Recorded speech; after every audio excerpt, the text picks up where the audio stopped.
so the other day I was having my hair cut. I was in the barber's having my hair cut. Well, that's what you do in the barber's, isn't it? I mean, you know, I didn't go in there to do a karaoke. So anyway, I was in the barber's, having my hair cut, and I was sitting in the barber's chair. He's a good guy, known him for a long time, and he knows that I love my travelling. Well, this is a unisex barber's, you see, which means that you often see women in there, both women having their hair done and women doing their hairdressing. Well, on this occasion, there were two women in there. I could see them in the mirror, right? And basically they were chatting away like as if they knew each other very, very well.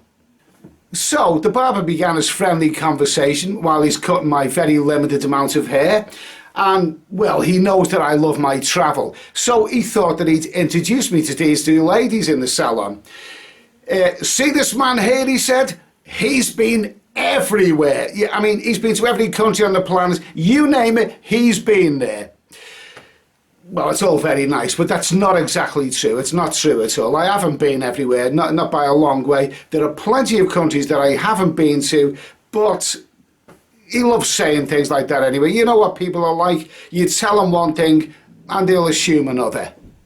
So, having introduced me to these two ladies, both the woman having her hair done and the woman doing it, the barber decided to ask me his favourite question. Where am I going next on my travels? So I said in my typically enthusiastic tone, I'm planning a nice big adventure this winter time, a few old places and maybe even a couple of new ones. Well, the barber and the two ladies in the salon seemed genuinely interested. I didn't even know these ladies, but I'd clearly won them over with my infectious, winsome charm. They seemed genuinely interested.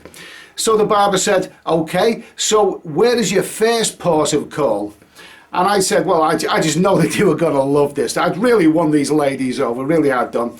So I said, I'm beginning my adventure in Thailand and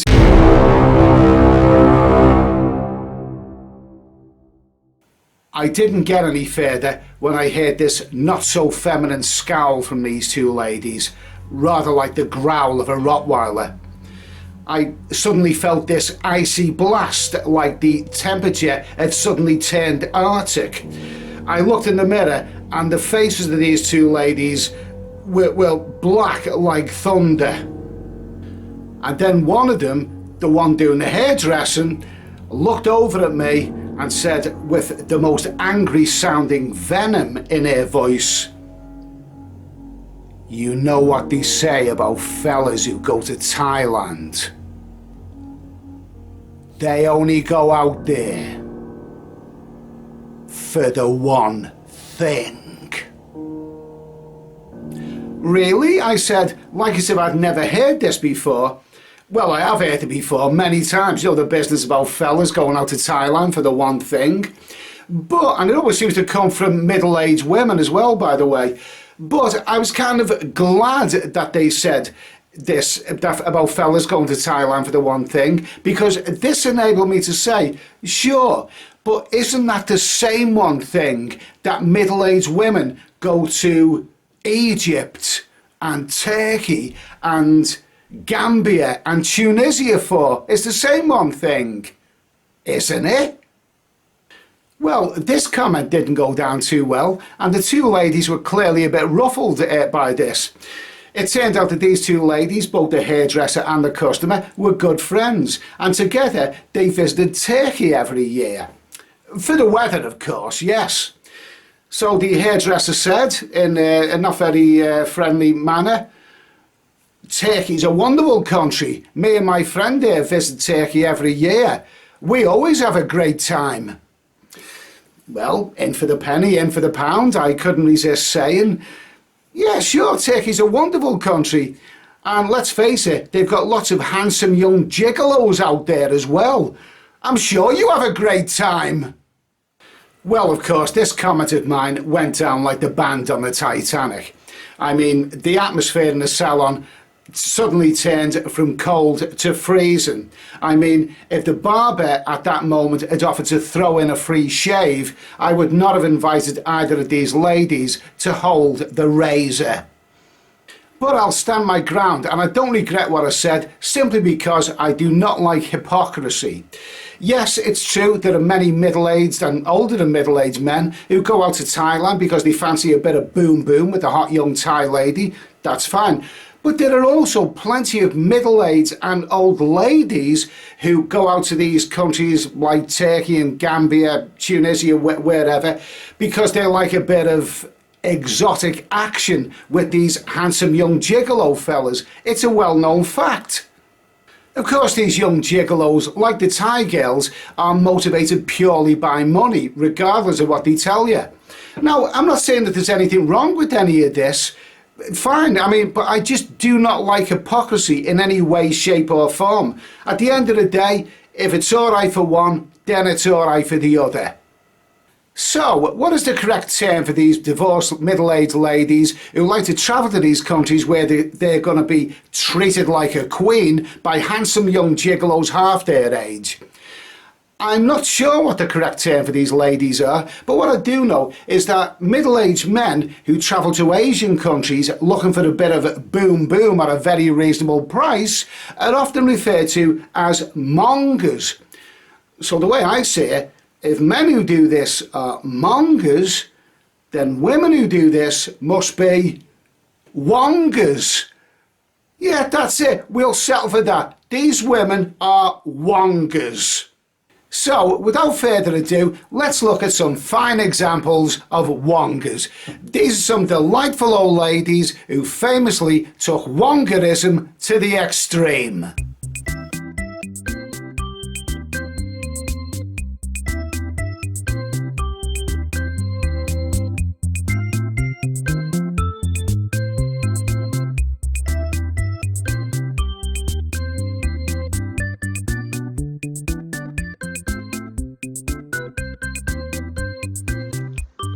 It's well known that there's a type of old lady who likes a bit of sun, sea, sand and a bit of the other, usually with some virile, dark-skinned gigolo who promises her true love at the type she can't find in dreary old UK.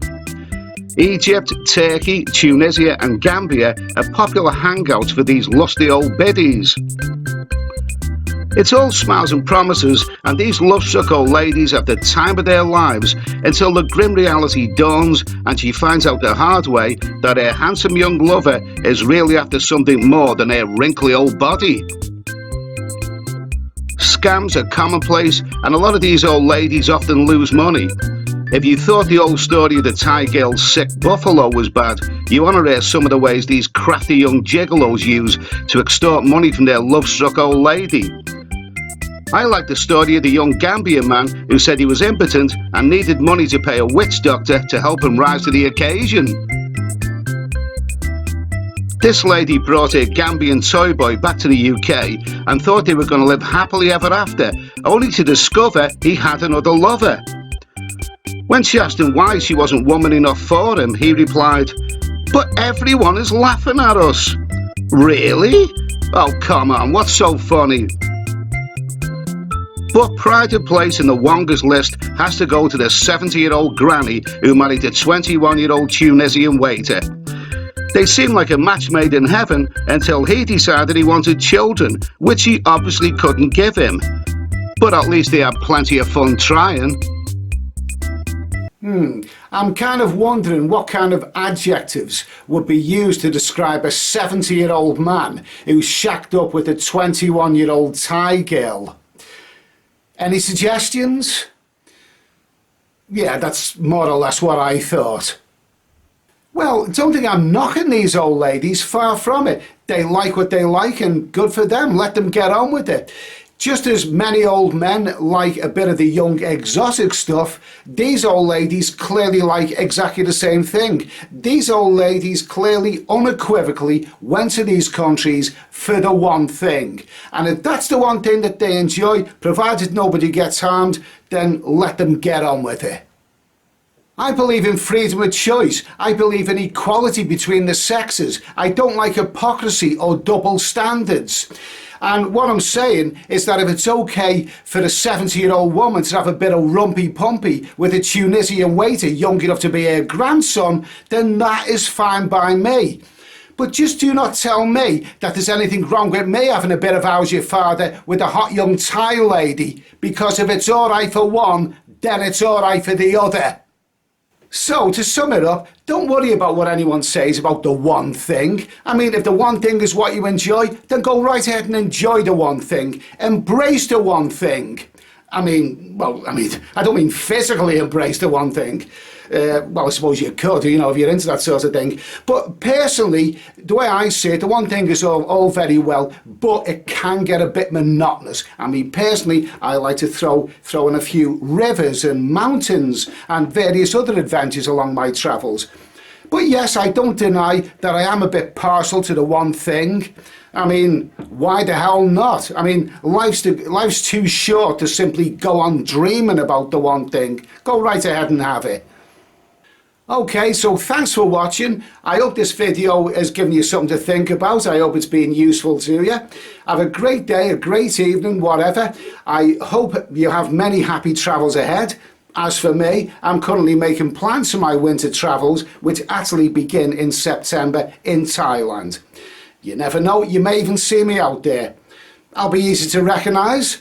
I'll probably be staggering out of a massage parlour somewhere with a big Cheshire Cat grin on my face and wearing a t-shirt that reads, "This is what a satisfied customer looks like." Thanks once again and cheers.